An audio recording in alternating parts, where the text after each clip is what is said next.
Because I think right now, if I was to quit rapping and I said I want to go to the NBA, I would be in the NBA. No, you wouldn't. Yes. No, you wouldn't. Yes, I would. No, you wouldn't. Yes, I would. Why would you think you could make it to the NBA? Because I think I could do anything.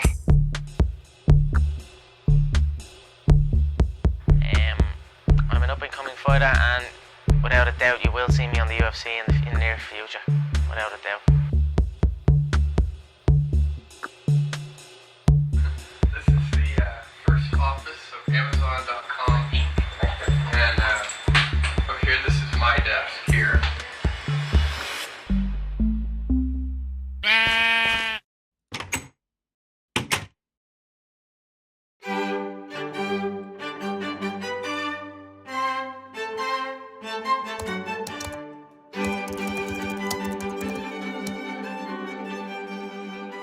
July 1945 Gunda Haig, with the wind-blown hair, number 200. breaks the world record for the fastest time to run a mile. 4 minutes and 1.2 seconds. And people said, well, there may be a barrier. At the time, everyone believed that 4 minutes was the barrier, that running a mile in under 4 minutes was physically impossible. You can't keep on running faster. Scientists even claimed that a human body simply isn't capable of running that fast. That if it ever did,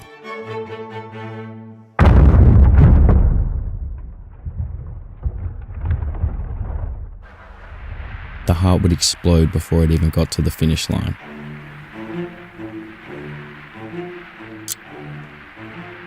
But an overconfident medical student by the name of Roger Bannister believed otherwise. And on the date of May the 6th, 1954,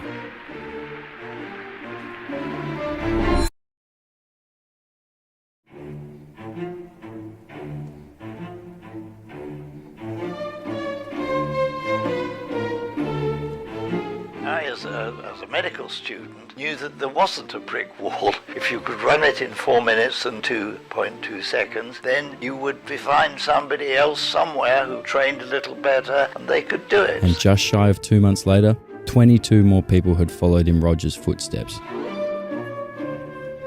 So for 9 years, not one person could break the record. But as soon as it was done once, all of a sudden everyone was now capable.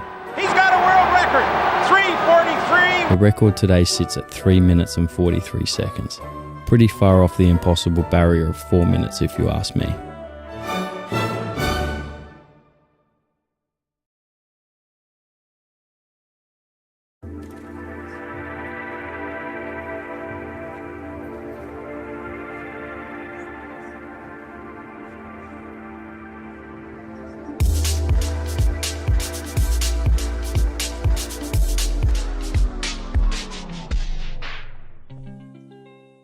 This is a song that I used to hear the old folks sing a long time ago.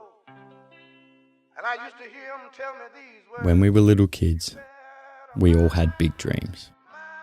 If someone asked you what you wanted to do when you grew up, it was an astronaut, an athlete, or maybe it was an actor.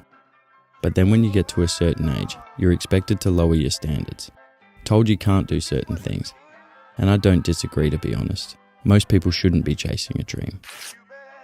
But there's some people out there that have it inside of them.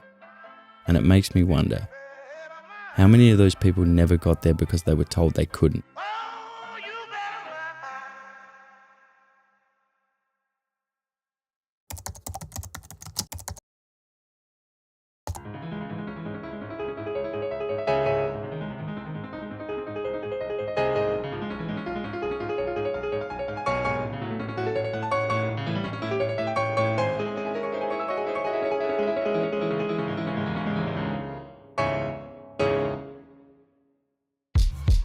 115.8 billion. That's how much money Bill Gates is currently worth. If you get rid of 99%, I'd have 1.3 billion. I'm so sorry. Just 1% of Bill's money is more than 500 times more than the average person will make throughout their entire lifetime. And I don't care what you think about him. Bill's a great guy. He's done great things. Is it true that you can leap over a chair from a standing position? It depends on the size of the chair. But I want to take a look at how. How can a single human being who wasn't handed anything, by the way, make more money than 60 fucking countries combined?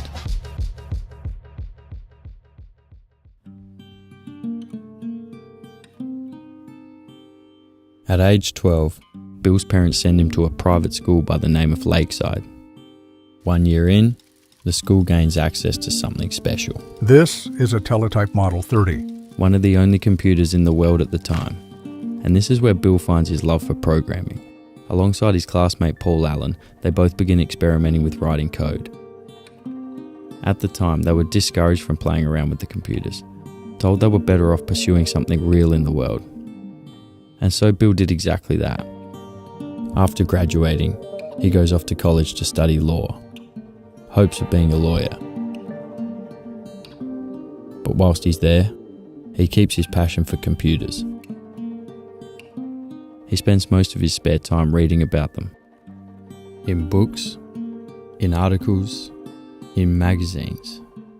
Fascinated by them. And on a regular night in January 1975, he stumbles across something that sparks his interest.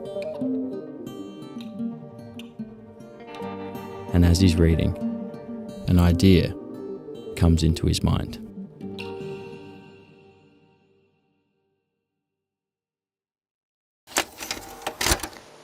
Hello, I'm Bill Gates, chairman of Microsoft. That idea went on to become one of the biggest, most recognizable companies in the entire world. Just 8 months after getting the idea, Bill Gates and Paul Allen decided they would drop out of college and focus on building Microsoft. You son of a bitch! And over the course of the next 50 years, they did exactly that. They built an empire, just last year turning over a light $88 billion in profit.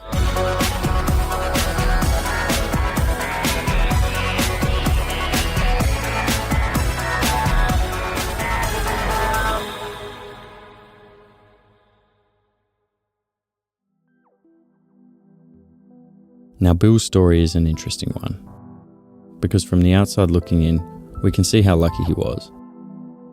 Born into an upper middle class family, access to one of the only computers in the world at the time. The list goes on. But you can't look at that list and blame luck alone for his success. Sure, Bill had one of the luckiest head starts a human could ever have, but he also built everything himself. Bill was an incredibly hard worker. We were hardcore about, hey, if you're working on a piece of code, just get it done. Don't worry about sleep. He'd be in the office 7 days a week, up to 18 hours a day. I didn't believe in weekends. I didn't believe in vacation. From age 20 to age 30, Bill and Paul didn't take a single weekend off. He never received a penny from his parents to fund Microsoft. In fact, the business was actually losing money for the first 5 years. Luck was involved, no doubts about it. He was in the right place at more than the right time, but he also put in more work than everyone else. The success wouldn't exist without both parts. I think as people, we like to think of the world as linear, that things happen in a straight line, but that never seems to be the case. Most of the time things happen very randomly, and if we're talking in terms of success, it's usually exponential. Usually there's a few lucky moments that change things forever. For example, like I said, Microsoft was losing money for the first 5 years. It was only in 1980 when they made a deal with IBM when they got their first breakthrough. They were introduced to millions of computers overnight. People talk about, wow, you've had such success and it's just been so overnight and whatever. Well, whatever success I've got has come after like 8 years of just nothing working out.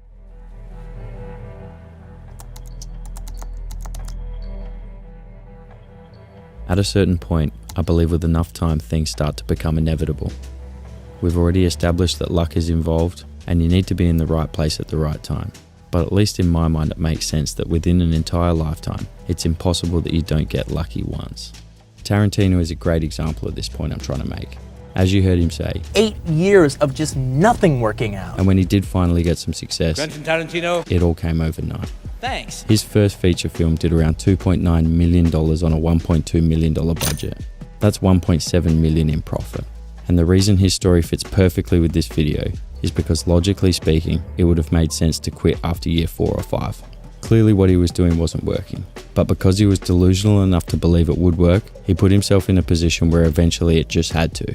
Sure, he's a talented guy, but he wasn't born with the ability to make great films. It was the 8 years of nothing that developed him into a great filmmaker.